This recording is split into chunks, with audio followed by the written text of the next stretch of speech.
नमस्कार। आपकी बात आपके साथ में आपका हार्दिक स्वागत है, अभिनंदन है।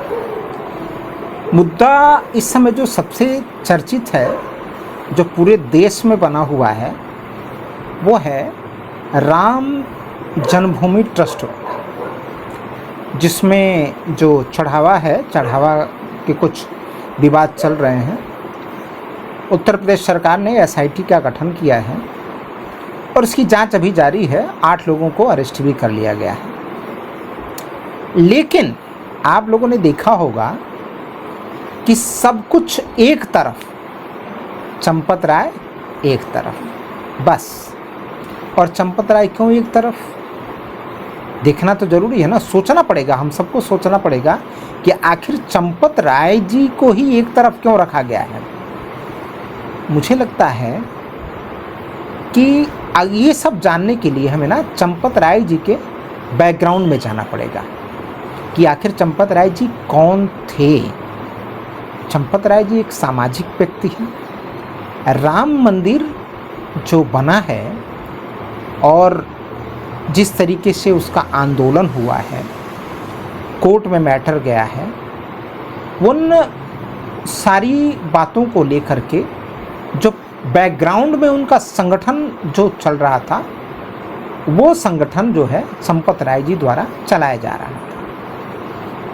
अच्छा, उनका सबसे बड़ा जो मुझे लगता है कि इन लोगों द्वारा जो बात रखी जा रही है, वो था उनका आरएसएस के साथ जुड़ा होना। देखिए, एक बात तो और मैं बता रहा हूँ, मैं ये नहीं कह रहा हूँ कि कोई अपराधी है या नहीं है, कौन चोर है कौन साहू है, वो तो अलग बात है।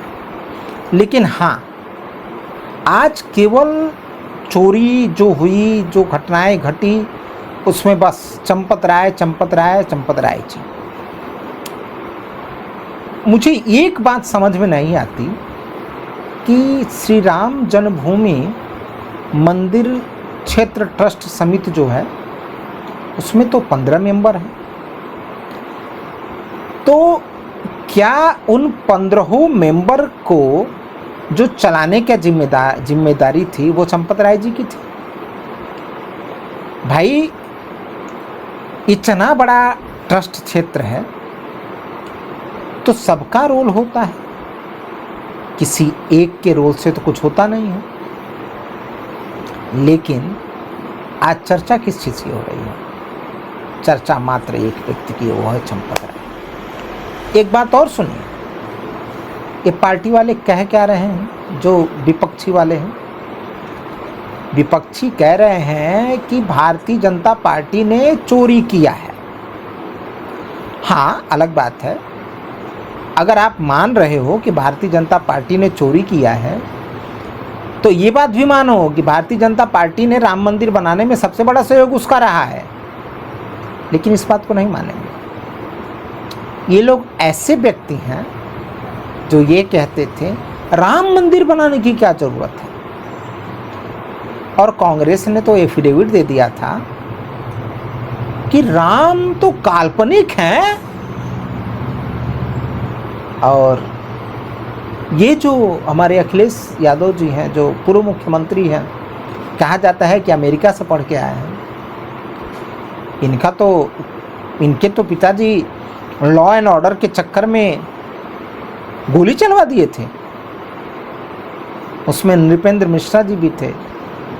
भाई, आप अधिकारी हो तो लॉ एंड ऑर्डर मेंटेन आप कर रहे हो, तो आदेश तो मुख्यमंत्री का ही आता है। क्या करे आदमी?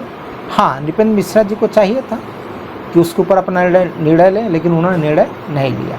ठीक है, उसमें क्या व्यवस्थाएं थी, आज की क्या व्यवस्थाएं हैं, उसके बारे में मैं चर्चा नहीं कर पाऊंगा, क्योंकि बहुत ज़्यादा मुझे जानकारी नहीं है। लेकिन जो मीडिया में खबरें हैं, उसके बारे में तो है जानकारी। अखिलेश यादव कभी राम मंदिर नहीं गए, लेकिन भैया 2027 का चुनाव दिख रहा है, सबसे बड़े राम भक्त होके उभर रहे हैं। आने वाले समय में आप देखेंगे कि वो बढ़िया भगवा वस्त्र धारण करेंगे और बड़ी अच्छी टोपी पहनेंगे। हो सकता है वो ऊपर से जनेऊ भी धारण कर लें और बोलेंगे सबसे बड़े कृष्ण भक्त, राम भक्त मैं ही हूँ। और भाजपा तो कुछ है ही नहीं। लेकिन वो भूल जाएंगे इस बात को कि भाई जितने बयान हैं आपके पिताजी के, आपके पार्टी के, ये सब दोबारा आएंगे और आप जितना खोलोगे ना परत, तो वो उसके परतें नहीं खुलेंगी, परतों के परत खुलेंगे। एक बात और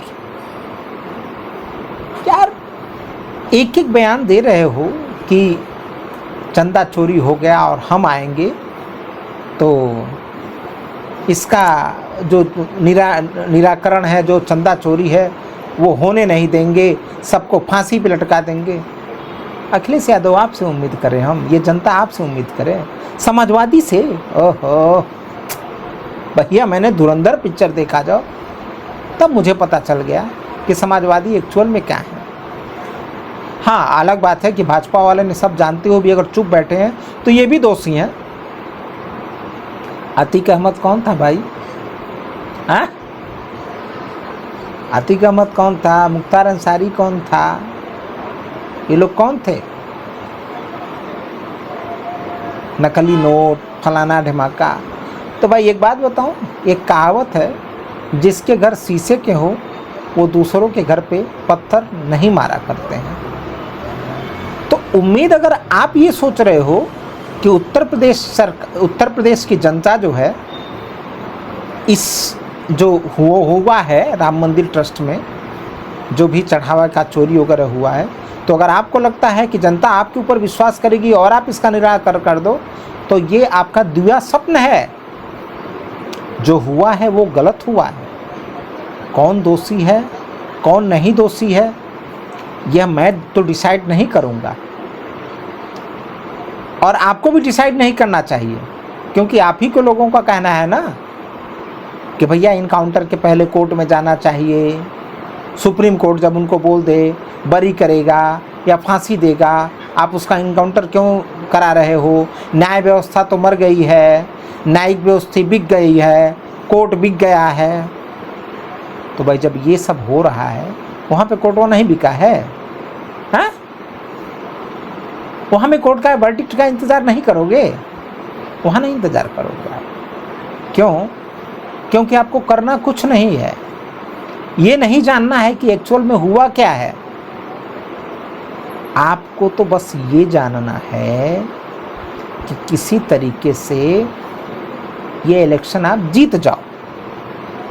लेकिन अखिलेश यादव जी और समाजवादी पार्टियों ने और उनके सहयोगी ने ये अपने पाँव पे कुल्हाड़ी नहीं मारी है, ये अब तक कुल्हाड़ी पे ही पाँव मार रहे हो आप।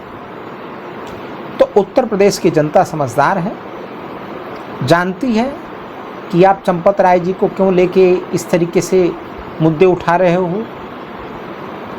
हम सबको पता है।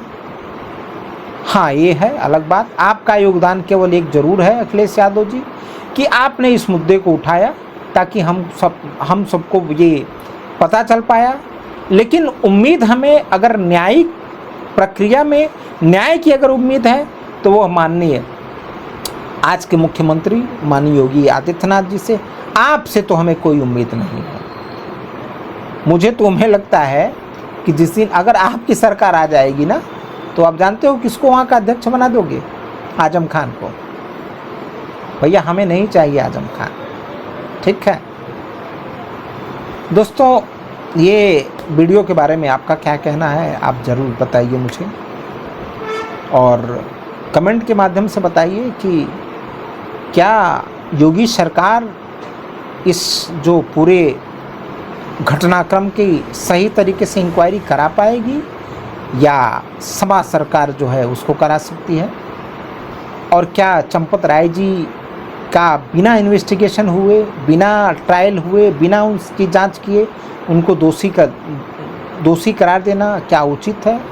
मीडिया ट्रायल चलना क्या उचित है? इसके बारे में आप ज़रूर बताइएगा। धन्यवाद, नमस्कार, प्रणाम, जय हिंद, जय भारत, जय श्री राम।